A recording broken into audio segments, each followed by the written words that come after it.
Can you kind of take us through the, I think you hit a big three, in the first quarter when Steph strained the hamstring. And I guess you guys are celebrating a timeout, but Steph's walking off the floor. And just kind of the emotions of all that. Well, I didn't see what happened. I also didn't see that he had grabbed his hamstring. I just saw him limping a bit. So I walked over to him, tell him good pass, and he was kind of walking towards the locker room. And I said, "You good?" He was like, "I'll be back." And he just kept it pushing. But we didn't really know what was going on for a while. Several minutes, game time minutes, which, is a lot longer than just minutes. We didn't know for a long time. And then they finally told us it was a hamstring. Little deflating, but we knew, he did a great job of helping us build a comfortable enough lead. And Robin turned into Batman. What y'all call Buddy? Alfred? Alfred turned into Robin. And they filled in. So it was beautiful to see. And then everybody played great minutes. G came in, played great minutes. The hustle plays from Guy Santos, what did he play? 3 minutes? 3 minutes and 43 seconds. And he was hustling all over the glass, just wearing those guys down. It was beautiful to see. JK, great minutes. Guarding Ant. Hit a big-time shot, timely cuts. Everybody who came in the game gave us something. Loon was huge off the bench, gave great minutes. And so, complete team effort. But we know this series will get tougher and tougher. Hopefully we get Steph back. But regardless if we get Steph back or not, that's a really good team with a lot of pride and a lot of talent. And the cohesiveness of that team has grown over the year. And so they're a together team, and we know they're going to come out fighting. Steph's mood at halftime. We heard he kind of had the ice pack on his hamstring, and it sounded like he was a little deflated. He was a little deflated, but he didn't. He did try not to show it.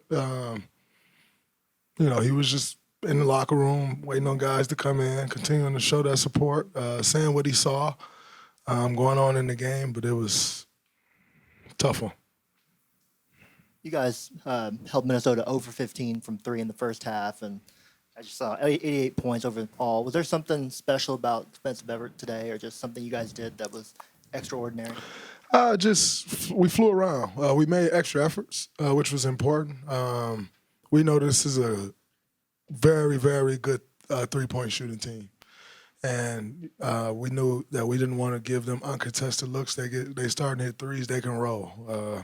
Saw that last series. And so that's we're not going to hold them to 5 threes every night, that's for sure. But incredible job, incredible game plan put together by CD and Stack on the defensive end. I think guys did a great job of fouling it, but I think we can be a lot better.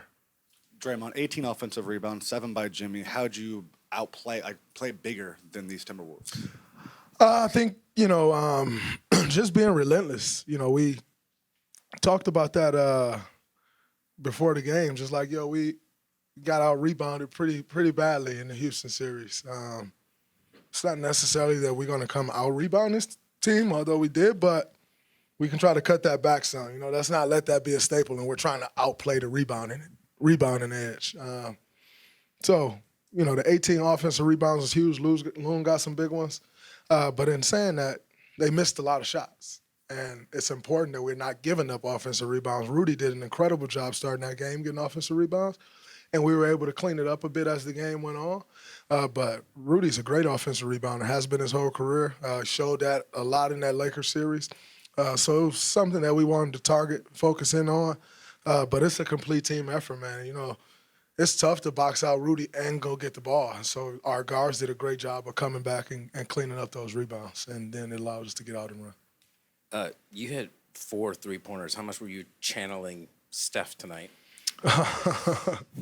No, don't put that on me. I just wanted to come out, be aggressive, and take open shots. I missed the first one, which felt very good, and the second one went. I shot the pick and pop 3. I was like, all right, that one went in. I'm gonna keep it rolling. So it was good to see the ball go through the hole, but I think I enjoyed the defensive end more still. Steve said he's operating as if he's going to game plan without Steph for game 2 because of the tricky nature of a hamstring. How much falls on your shoulders for playmaking? You had 18, 8, and 6 tonight. Do you feel like you're going to have to do even more? Does your role change at all offensively without Steph? I think, I had 4 turnovers again tonight, so I think just taking better care of the ball because your margin for error shrinks dramatically without Steph. And so we'll see what Coach has in store. I'm not going to come out and be like, oh, man, I need to be Steph. Like, I can't do that.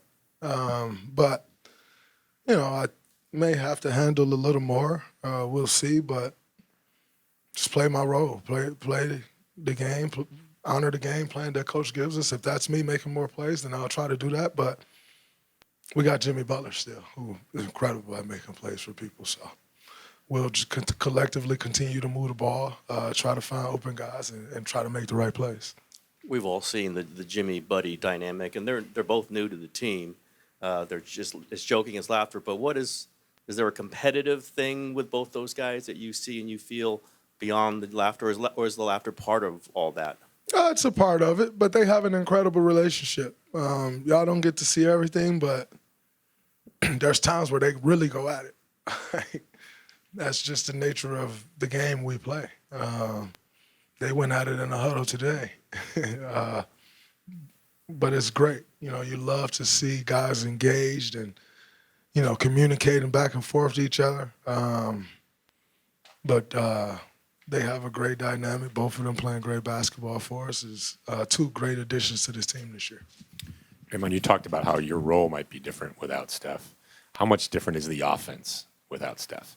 I mean, because Steve's talked much about Jimmy gives you another whole sort of identity. Mm-hmm. How much do you sort of lean into that now if Steph can't play for a while? Have to, but we know what Jimmy's capable of. Jimmy's capable of carrying a team. He carried a team to a finals twice. So we won't panic. We'll figure out what that means. We have best coaching staff in the NBA. We know they'll put us in a good spot and let us know what our offense looks like without Steph if we have to go on without him. But we got full confidence in the guys that are on this team that we can make plays, we can make shots, and we know we got a guy that can make that first domino fall, and Jimmy. So we'll be all right. Steve said you guys really need a day, and he's going to give you a day tomorrow. I'm just wondering, after a pretty grueling 7-game series, how did everything feel today for you, and how much do you guys need the day off? Huh? You see me in the first half? You saw me bouncing to that pick and pop 3? I felt. This is what I train for. This is what we all train for, to get in these situations. Beautiful thing about the NBA is you play back-to-backs all year, so getting 1 day of rest is plenty. Anytime you can get a day, it's always great for the recovery. So I think we have an incredible training and performance staff. And they've taught me, but this team, everyone, so much about your body and recovery and how to expedite that process. And so we follow their lead, led by Rick, but the performance led by DT, and just try to take advantage of all the recovery tactics that we can. But I felt incredible going out there tonight.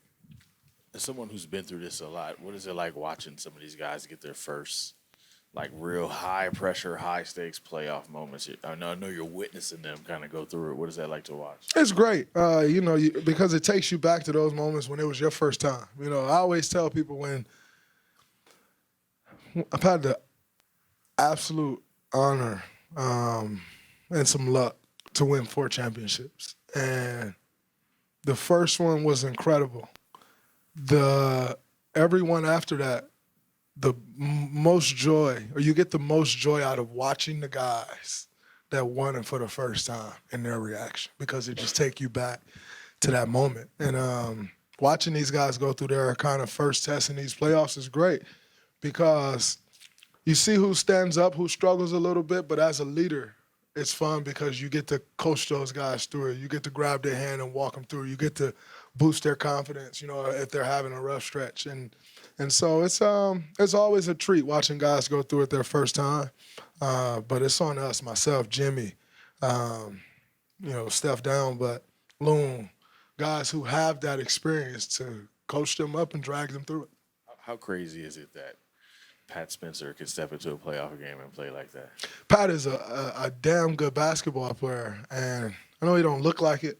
He don't just jump off the page at you when you see him in a basketball jersey. I don't think the number 61 helps him, but he's one of the toughest guys on this team. That includes myself. That includes Jimmy. Pat Spencer is tough as nails, and he don't always get the opportunity to play, but every time he gets the opportunity, he's ready. And I think one thing that he does is he's so big for this team. He's a voice on the bench for us, but he's selfless. And when you have guys that either play low minutes or guys coming back from injury, he goes and plays in those games. He dropped me off so bad when I was coming back from my calf injury. It was embarrassing. I went out there thinking I'm about to win games, and I pride myself on winning those games. And I couldn't get a win. I got one win, but I couldn't win. And he was talking crazy to me, and I couldn't do nothing about it. I was mad as hell. But that is Pat, and he brings that same energy every single day. He works so extremely hard, extremely intelligent, and he has a chip on his shoulder. He doesn't back down from anyone, and he's been a great addition to this team, a good find by our staff. I think he'll be around here for a long time because he just adds what he brings to the team. We're lucky to have him because he from demeanor off the court, he's one of those guys that he's always grouped in with young guys. But I think Pat's like 27, he's 28. He's lived some life, and so it's always good to have kind of an elder statesman in there with the young guys. And he's not an elder statesman as far as NBA experience goes, but life experience and smart as hell. So you incorporate him with them young guys, and even when we're not with them, they're still learning because you got a guy like that who's earned the respect. Like, it's not like, oh, man, that's Pat. And listen, no, he has everybody here, and it's beautiful to see him get those opportunities and produce.